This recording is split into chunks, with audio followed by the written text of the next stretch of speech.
This content is personal experience, not medical advice. Please consult a qualified healthcare professional. Guest views are their own. So much, Meghan Williams. Hey, you guys. Thanks so much for sticking around. I'm looking forward to sharing this with y'all. Just by show of hands, how many of us in here already meditate? Do any of us have a meditation practice? Good. Has anyone heard of Transcendental meditation? Yeah, you folks? Okay, well, just to kind of give you guys a baseline, like David said, this technique was made famous back, late 60s, early 70s. There's a gentleman called Maharishi Yogi, and he is the one that actually brought this technique to the States.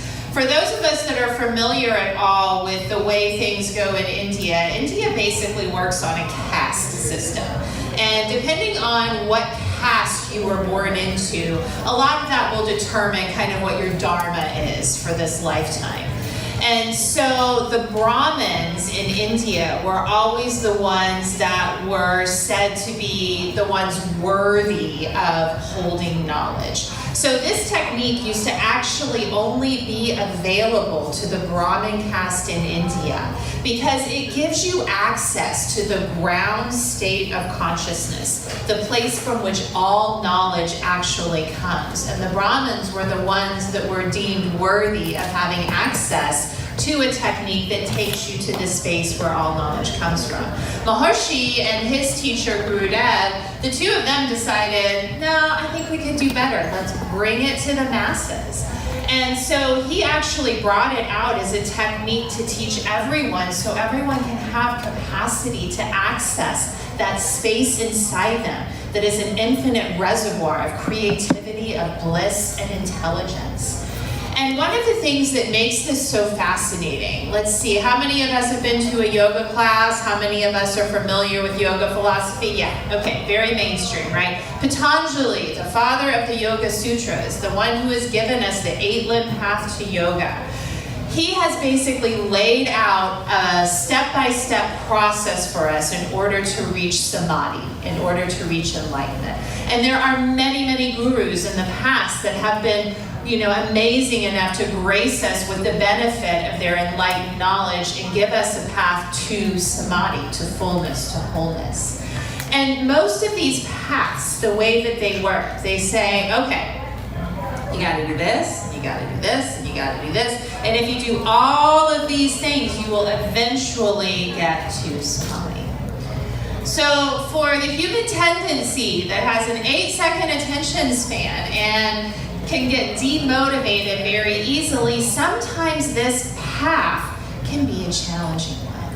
And so Maharishi is really known for just kind of taking this whole step-by-step process of enlightenment and kind of turning it on its side, because he was the one to say, no. Give them samadhi first, and then everything else naturally falls into place. And so what I'm about to share with you today is just the basic inner workings behind a very scientifically proven and research-backed technique that not only gives you capacity for a more desirable, fulfilling, healthier quality of life, but it also gives you access to a space inside of you that consistently provides you with fullness, with happiness, with levity, with grounding, with contentment. This capacity to move from that space inside of you, something that is capable of giving you that which you're constantly looking for out here. As humans, we tend to be these very externally regulated organisms. And it's just kind of baked into our DNA. You think about it, when we're little, we depend on these two people to feed us and clothe us and love us and nourish us, and hopefully we were lucky enough to have two people that were capable of doing that. But as we grow into adulthood, there is nothing in our education system that teaches us how to be internally regulated. we're constantly depending on other people to provide us with that experience of inner fullness, inner contentment, self-worth, validation. And this can be a pretty dangerous game. Because when you think the average human is not really all that self-aware, and we're depending on someone with a lack of self-awareness to provide us with some level of self-worth and validation, this, can be a pretty dicey equation. And sometimes you get involved with people that don't even have capacity to see themselves, much less see you.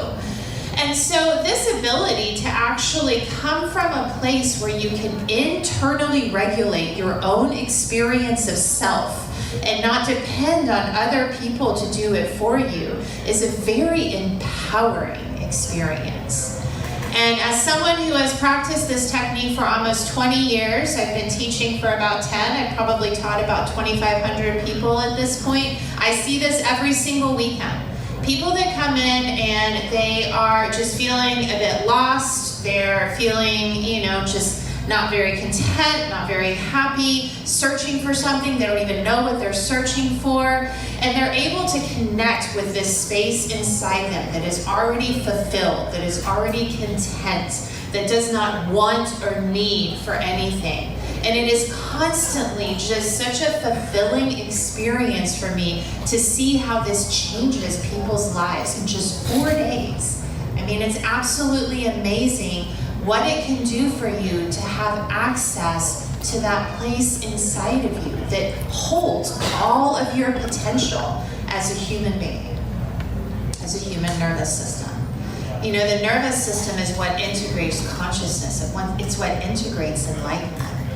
And when you can go to that space where that expansion is made possible and you can get this version of you that is a much more expanded experience of self, it really restores hope and it restores happiness and it restores levity. It makes the human experience much more enjoyable when you're constantly moving from fullness versus lack. Okay? All right. So now I'm going to go in to some of the science. So believe it or not, this right here is supposed to be the ocean. So just go with me on this, okay? And so if you guys were to go to the ocean, all right, you stand at the shore and you look at the ocean, from your vantage point, what you're going to see is waves and motion and activity, right? But if you were to go and drop to the bottom of that same ocean, it's predominantly still and silent. Same ocean, and both options are available to you simultaneously. Believe it or not, it's the same with our mind. While we have this aspect of the mind that is consistently engaged in motion and activity, a lot of times in chaos even, right? We also have this aspect of the mind that is completely still and silent. And this technique is what provides you consistent access to it. And so what is it? It is something called pure awareness, pure being, pure consciousness. Quantum mechanics refers to it as the unified field. They say this is the field of life from which all beings are connected. It is an infinite reservoir of creativity, of bliss, of intelligence. It's what remains of you when you transcend or go beyond your physical sensory perception. And so the way this technique works, when you come to learn TM, Transcendental Meditation, you're given a mantra, an individualized mantra that has been chosen specifically for you to specifically sync and resonate with your nervous system. And so these mantras that you're given, let me talk about mantras for a little while. So there's lots of different types of mantras out there. They break usually into two basic categories. There are householder mantras and there are reclusive mantras, okay? Householder mantras are mantras that are meant for those of us experiencing a dual intentionality of this lifetime. We have desire for inner momentum, and we also have this very full external reality with family and kids and jobs. And then there's reclusive mantras, meant for those people who have chosen to renounce the outside world. You know, we give those usually to monks and priests and people that are just focusing on an inner experience. So when you come to learn the technique, you'll be given a mantra chosen to support your intention in this lifetime. You'll also be given a mantra chosen to support the parameters of your nervous system. All of the teachers trained in Transcendental meditation are trained to be able to select a mantra that will actually have a symbiotic resonance with your nervous system. And so I want to go into, first of all, what motivates this inward momentum. And then I'm going to talk about the different types of meditations out there and what makes this one a little different. And so the mantra itself is not what motivates your capacity to go to this ground state of consciousness. What motivates your capacity to go here is actually the natural evolutionary principle of your mind. The human mind is an insatiable entity. It is always driven towards more and more and more. And we see this in a lot of different examples, you know. If you graduate from college, you get your first job, and you're like, oh, this is great, I'm making money, I've got a title, but you know, I should get a better title, and I definitely need more money, so let's try to make this better, you know. Or maybe you get a Honda Civic, and you're like, yeah, no, but I really want a Porsche. Or you like someone, you get married, you buy a house, you have babies. The mind is always driven towards more and more and more. When the mind gets here, it actually reaches most. There is nothing more fulfilling, nothing more satiating for the mind than going to this ground state of consciousness. It is so content, it is so fulfilled, it doesn't even have any desire for external projection into thought. It's completely content just to be.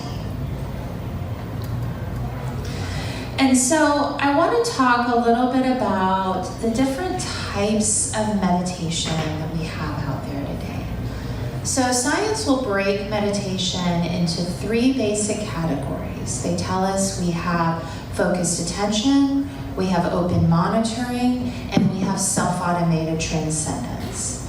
And all of these are going to have different brainwave activity, and they're all going to show up with different resonance in your system. And so focused attention is going to be your concentration and your contemplation-based techniques.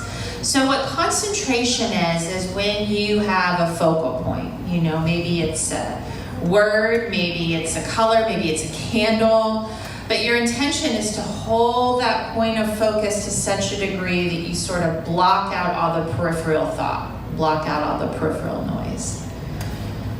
Now, for those of us that have tried this technique, what we oftentimes find is we can hold that point of focus for maybe 30 or 40 seconds before all those thoughts start to barge in again, right?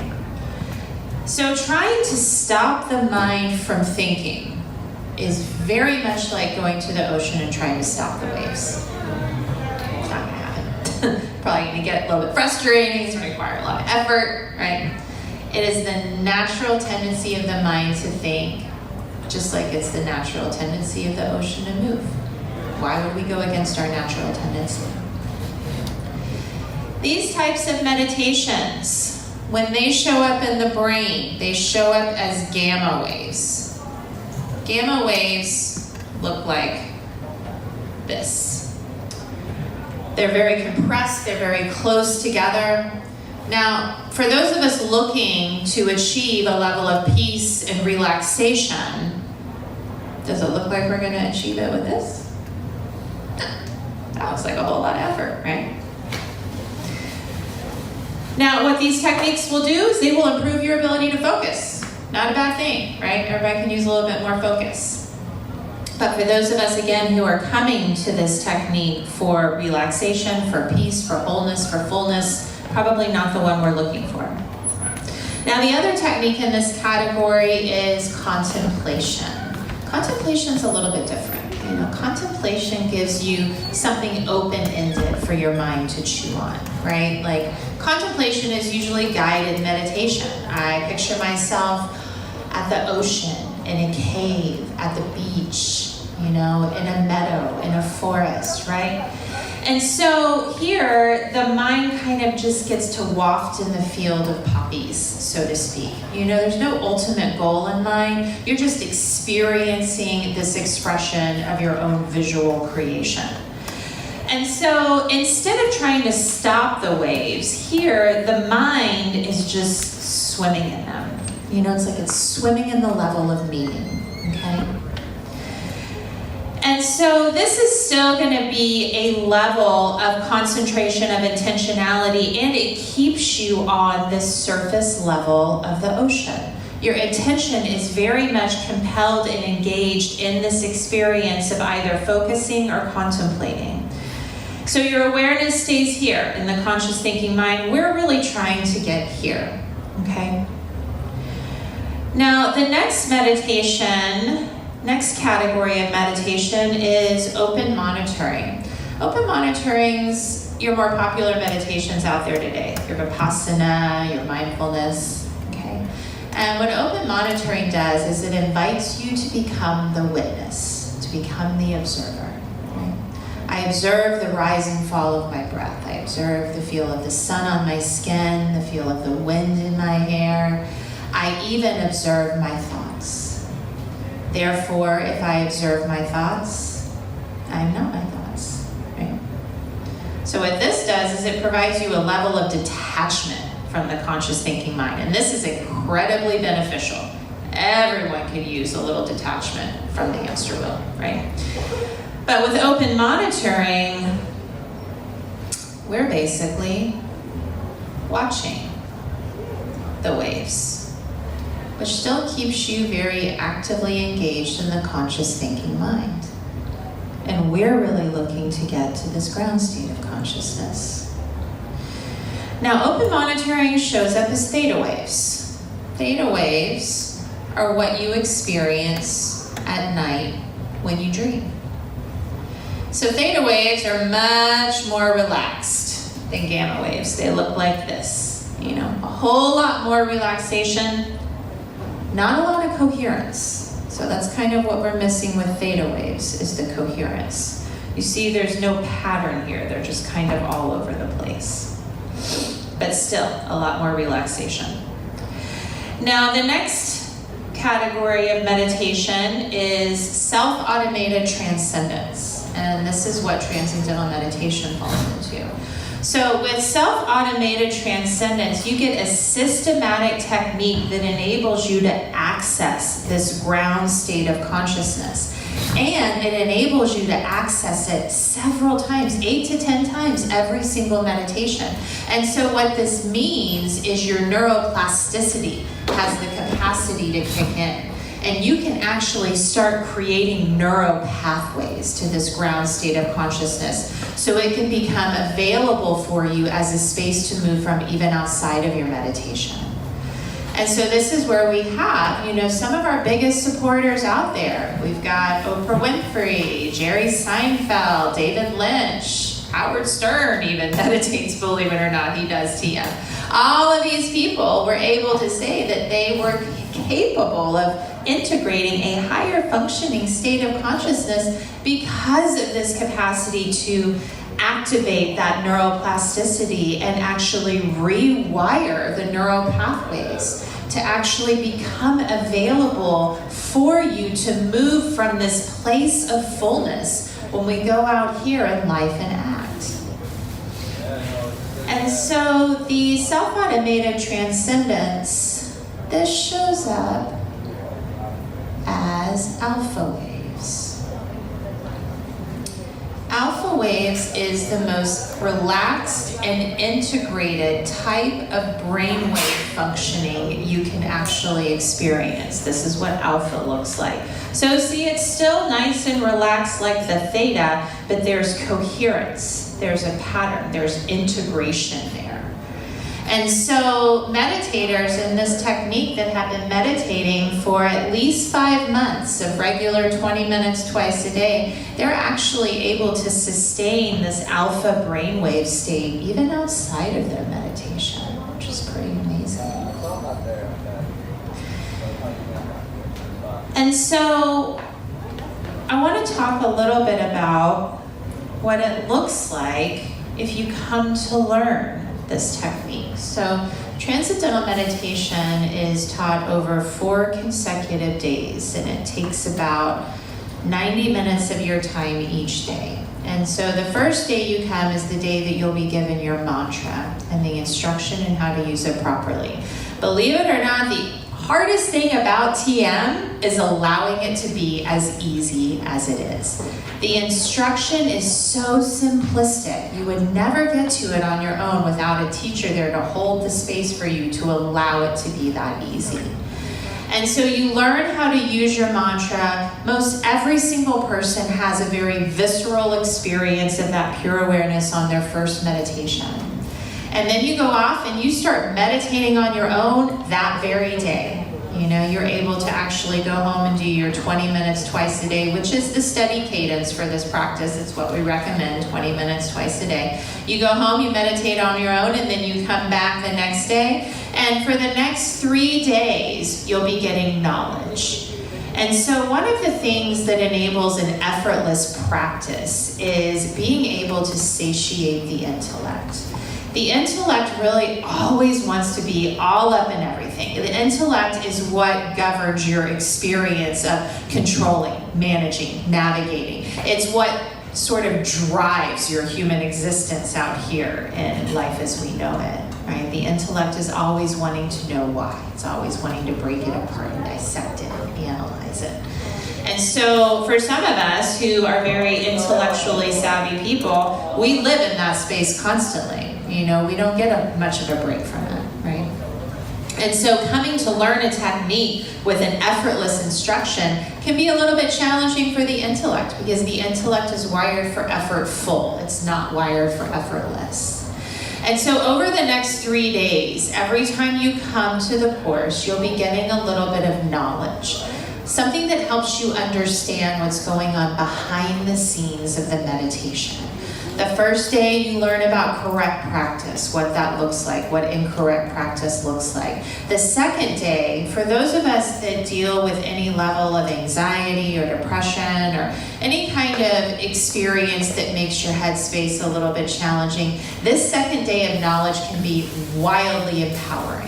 Because you actually start to understand what's going on behind the scenes of your practice. Everything that is occurring in the nervous system every time you do your 20 minutes. And what this shows up as is agency. You know, out here in life as we know it, we don't really have capacity to, you know, we can't control what happens. You know, only thing we control is how we react to it, right? Life hands us lemons, we do our best to make lemonade, sometimes it works, sometimes it doesn't. But when you have the ability to understand just what you're doing for yourself every time you go into your 20 minutes and how you're healing and optimizing your nervous system, then you have this capacity to really genuinely know that regardless of what life hands you out here that you can't control, you do have agency over how you process it, how you store it, how you integrate it, and how you release it.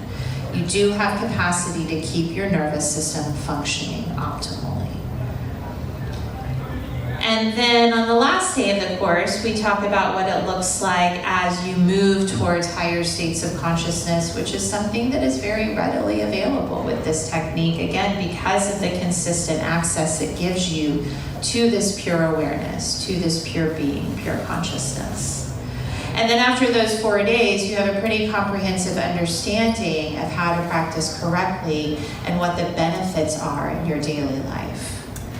And so one of the things that's so nice about this technique is when Maharishi brought it out to the States, he himself was a physicist, and so he got science behind this pretty quickly. So we are actually the most well-researched technique out there today. And I just want to touch on a few of the research stats because it's actually really quite impressive. And so people using this technique that have been meditating for at least 5 years, they have a biological age that is 10 to 15 years younger than their chronological number. And this is because the system has capacity to rest. 20 minutes in this space is the equivalent of 8 hours of deep sleep on the mind and body. When the mind and body have capacity to sustain a rested experience of self, we are all self-regulating organisms. The body, when it has capacity, will always heal itself. Now you guys have been hearing about this all weekend, all the different foods you can eat, the different practices you can do to create that capacity for healing and optimum experience of quality of life. Giving the system rest, keeping it rested, giving yourself bandwidth, 20 minutes twice a day for the mind and the body to dip in, expand, feel restored and replenished. This will keep you with an optimum quality of life for much longer than one would normally expect. I mean, we've got people, that have been meditating for 40, 50, 60 years. They go to the doctors are even amazed by their biology, how everything's showing up for them. This capacity to integrate consciousness actually changes you on a cellular level. Now, one of the other research studies that we've done that's really quite impressive, and this really revolves a lot around the brain. And so one of the things that TM does that's very helpful for all of us, a lot of us, when we just go through daily life out here, it can be pretty darn stressful. And I don't know if you guys know anything about brain science, but our brain is wired to respond to stress in very impactful ways. So we have something called the frontal lobe. This is our executive functioning of our brain. This is what makes life comfortable out here. When our executive functioning is alive and well and online, we have capacity to move through life, make decisions, have a moral compass, discern what is best for us, know who we should be hanging out with, who we shouldn't be hanging out with, and have a very integrated sense of self. When our executive functioning is offline, it makes life pretty challenging out here. We have a hard time making decisions. We kind of feel a little spacey all the time. We don't have capacity to really govern that moral compass. And we have a hard time discerning what we should be and should not be doing, where we should and should not be focusing our time and energy. And so the reason this happens, it's just, sort of in the, your primal brain, your survival mechanism, right? So your frontal lobe is wired to go offline when you get in very high stress situations so that, back in the day when we lived out in the woods and we were constantly around very life-threatening animals all the time. Let's use this example, okay? You have a bear that comes up to you and all of a sudden your system perceives threat, your frontal lobe goes offline and you go into your primal brain in your fight or flight mode, so you will actually just beeline to the next exit that you can and get away from the bear versus your executive functioning keeping you there thinking, okay, should I go right or should I go left? Is the bear gonna get upset if I walk away? Gonna hurt its feelings? What am I gonna do? So this gets knocked offline, so you will just cut and run. Now, some of us, when we grow up in very high stress situations, our frontal lobe gets knocked off at a very young age. There's plenty of people that have had challenging experiences in childhood, and their frontal lobe never actually gets the capacity to mature. Your frontal lobe is not fully online until you are 23 years old. And if your frontal lobe gets knocked offline when you're 14, 15, 16 because of some level of abuse or poverty or something that prevented you from feeling safe, now what we have is people that get to be 30, 40 years old and they have the emotional maturation of a 12, 13, 14-year-old because they never had capacity to actually fully develop their executive functioning. And modern science had often said, well, there's not much you can do about that, matures at 23 years old. If you miss that maturation process, you're kind of out of luck. And so if you were to actually take neuroimaging as some of these folks that have had their frontal lobe knocked offline for quite some time, what you would notice is it looks like they have holes in their brain. You know, it's not. It's just dead zones where the neurons have stopped firing. And so what we were able to show with this technique, the first thing that it does is it puts your frontal lobe back online. It actually really bolsters that executive functioning. Put your frontal lobe back online, strengthens the connections between the front and the back of your brain, and creates something called holistic neuronal functioning. So all cylinders of your brain are firing, okay? And what we were able to show is that people that had missed out on that growth and maturation process, they were actually able to catch back up with themselves. They were actually able to reach that level of 30-year-old emotional maturation because they had that enlivened, holistic neuronal functioning. And with steady practice, 20 minutes twice a day, this optimum brain functioning stays in check. You know, it provides you with capacity to constantly move from a rested state of mind, body, and spirit, and a very enlivened neuronal center that provides you with the maximum capacity for your executive functioning, which makes your activity out here much more effective, much more efficient, much more intentional, and much more fulfilling. Okay? All right, does anyone have any questions for me yet? Yeah. Yeah, when you're meditating, are you saying your mantra throughout the meditation? Yeah, that's a good question. So you are experiencing your mantra, but it is not a point of focus. And so the interesting thing about this is, you know, the way human tendency is wired with that intellect, most people that are given a mantra, they either A, tend to focus on it, or B, contemplate on it. And so, for instance, one of the other mantras out there that is one of the most popular mantras is Om Namah Shivaya, right? We've all heard this. I honor the divinity that resides within me. And so most people, when they're given a mantra like that, and I say, okay, I want you to go chant this mantra for 20 minutes. It's Om Namah Shivaya. It means I honor the divinity that resides within me. They go and 10 minutes in, you know, they're like all of a sudden thinking about all the ways in which they're not divine and all the things that they should be doing to get them towards divinity, all of the things that are preventing them from getting to divinity. And, you know, now that we're on the topic, what is divinity anyways? And so the intellect, whenever it has tangibility, it will grab onto it, it will sink its teeth into it, it will contemplate it, intellectualize it, and it will just dive down the rabbit hole and take you with it. And then you're on a contemplative journey, which keeps you up here.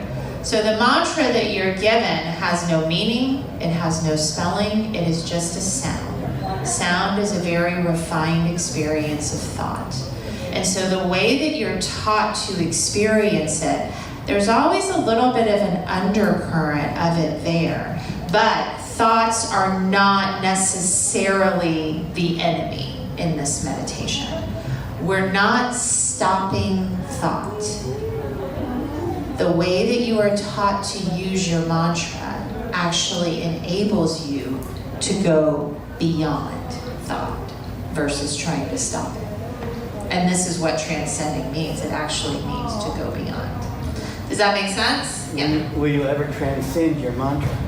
Will you ever transcend your mantra? Sure. Yeah, absolutely. When you get to these spaces, this is no mantra, no thought. It is just pure awareness. I am aware I am that I am, right? I'm aware that I am. So yeah, absolutely. Yeah. Can you expand a little bit on how you choose the right mantra for the people? You mentioned something about the nervous system. Mm-hmm. How do you measure the nervous system of somebody to say, okay, this is the mantra right for you? Yeah. That's one question. And the other question is, you mentioned about the frequencies there, the gamma, the theta. Is there a piece of equipment that can measure it and make sure that I'm on that frequency?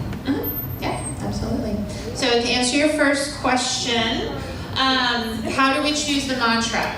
So, Maharishi was very adamant that there should be no human error involved in the mantra selection, and rightfully so. So he did not leave that up to his teachers. He gave us a set of parameters that basically say if A plus B equals C, this is the mantra for that person. So when you come to learn the technique, the teacher will ask you several questions, or they'll have you fill out a form that will ask you several questions. Those particular questions enable us to determine which mantra should be chosen for you. When it comes to actually quantifying the brainwave patterns, absolutely, you guys can YouTube this actually. There's a guy out there called Fred Travis, and he has done a tremendous amount of brainwave research, specifically on TM.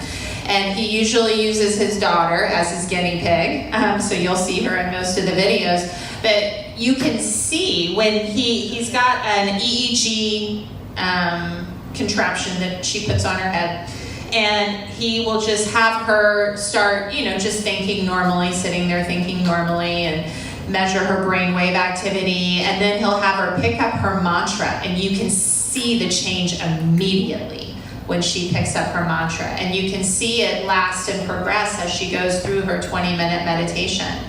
And when we being teachers, a lot of the teachers do retreats. It's something I do 4 retreats a year for my meditators, and we try to get people to come and do the brainwave studies with all of the students so they can actually quantify their own experience of their personal meditation. So yeah, it is definitely quantifiable. It's very cool.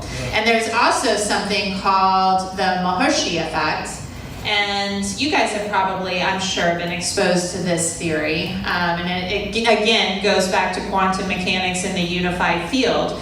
Quantum mechanics states that from this field, all beings are connected. So we all have an energetic resonance that we all share with each other. And, so what we were able to show is that if you have, let's say, 1% of Austin coming together at the same time, doing their 20 minutes twice a day with this technique, that is actually enough to enliven this pure awareness in everyone in the population. And everything that comes from here is life-supporting, not life-damaging. So you guys can actually Google this too, the Maharishi Effect. We actually did a whole lot of studies, we being the organization, not me personally. I was a little bit young at that time.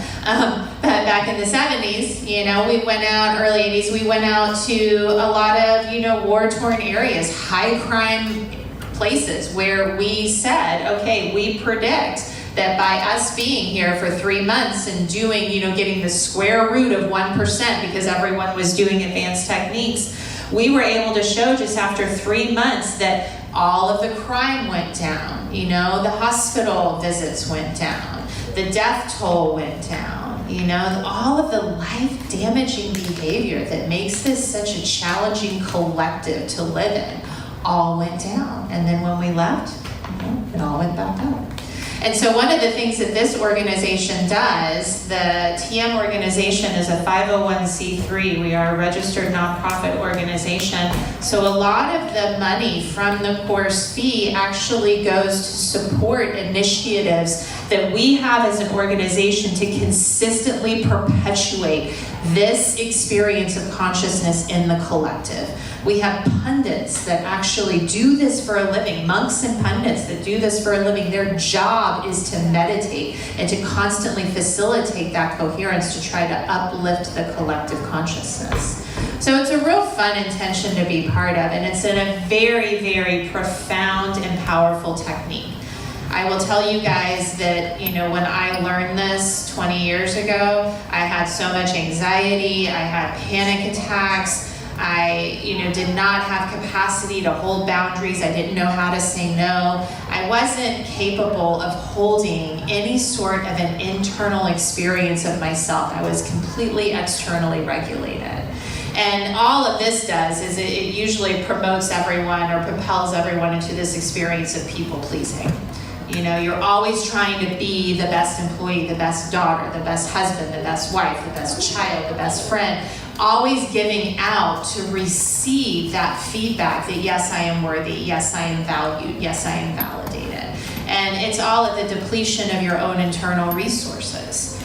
And so when I learned this technique in 20 minutes twice a day, I started to experience this part of me, this place inside me that was already full, that was content, that was fulfilled, that didn't want or need for anything. It was a life-changing experience for me because nobody out there was enlivening it for me. It was already there, and I just didn't know it. And so what that showed up for me is I very, effortlessly wanted to start putting a boundary around that. I learned how to take up space in my own reality. I learned how to put myself as a priority in my world. It seems like it should be a no-brainer, but for some of us, it's not that easy to do. And so it was a life-changing experience for me. I eventually decided that I wanted to learn how to facilitate this experience for others. So I went and studied with female monks for 6 months to learn how to do this. I was working at JP Chase at the time. I quit my job. Everyone thought I was absolutely bananas. But again, I'm running out of time, so I just wanted to share this technique. Yeah? So all those questions that to come up with your mantra. So since we change over time, do people get different mantras? That's a great question. Yeah, and the answer is no. The way that you are taught to experience your mantra, and I can't give all the goods away, but what I will tell you is the way that you are taught to experience it will enable the mantra consistently to show up for you wherever you are, based on how your nervous system is at that moment in time. So because there's a lot of flexibility and malleability there, you don't ever have to change it. It can always meet you where you are. Great question, though. All right, you guys. Well, thank you so much for your time, your attention, your engagement, and your questions. I appreciate it very much. If anybody is interested in learning more about TM, I have some business cards up here I'd be happy to give you, or you can go to www.tm.org. We have several teachers out here in the Austin area that are capable of supporting you in your intention to learn, should that be something that you want to do. My name is Meghan Williams. You can also find me online as well. If you Google Meghan Williams Transcendental Meditation, first thing that pops up is actually David's video, his interview that he did with me for his podcast, Rapid Regeneration. So I'm out there. I'm happy to talk to you. Thank you so much for your time, and I hope you guys enjoy the rest of the event.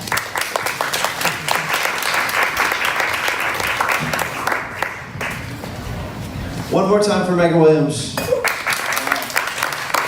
Thank you, Meghan.